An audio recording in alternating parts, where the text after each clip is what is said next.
आपको चैलेंज देता हूं, अगर आप ये हॉरर स्टोरी बिना डरे पूरी देख गए तो आप सच में बहादुर हो। लेकिन अगर बीच में डर गए तो सब्सक्राइब करके ही जाना।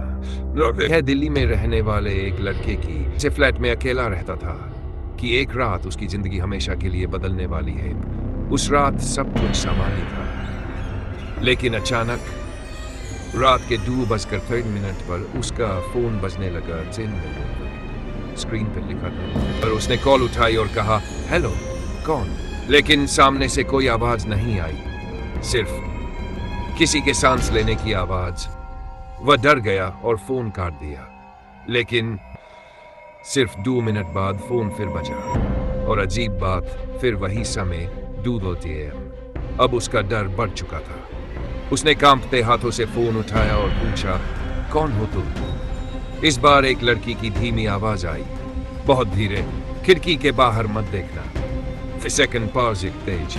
उसका दिल तेजी से धड़कने लगा। उसके कमरे में सिर्फ एक खिड़की थी जो उसके बिस्तर के ठीक सामने थी। उसने खुद को रोका, लेकिन वह खुद को रोक नहीं पाया और उसने खिड़की की तरफ देख लिया। बाहर अंधेरा था, लेकिन फिर उसे लगा जैसे कोई नीचे खड़ा है और उसे देख रहा है।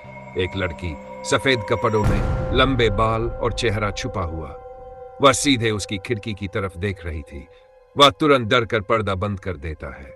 तभी उसके फोन पर एक मैसेज आता है। मैसेज में लिखा था, मैंने मना किया था ना, बाहर मत देखना। अब उसका डर अपने चरम पर था। वह हिम्मत करके फिर से पर्दा खोलता है, लेकिन इस बार बाहर कोई नहीं था।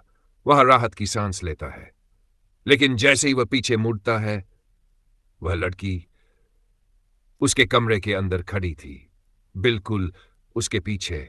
लड़की धीरे से बोलती है, अब तुमने मुझे देख लिया है, तुम्हें छोड़कर नहीं जा सकती। अगली सुबह पड़ोसियों ने पुलिस को बुलाया। फ्लैट अंदर से बंद था, लेकिन वह लड़का गायब था।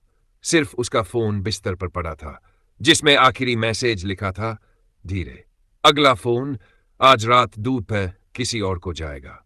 अगर आज रात आपको भी अननोन नंबर से कॉल आए तो याद रखना, खिड़की के बाहर मत देखना।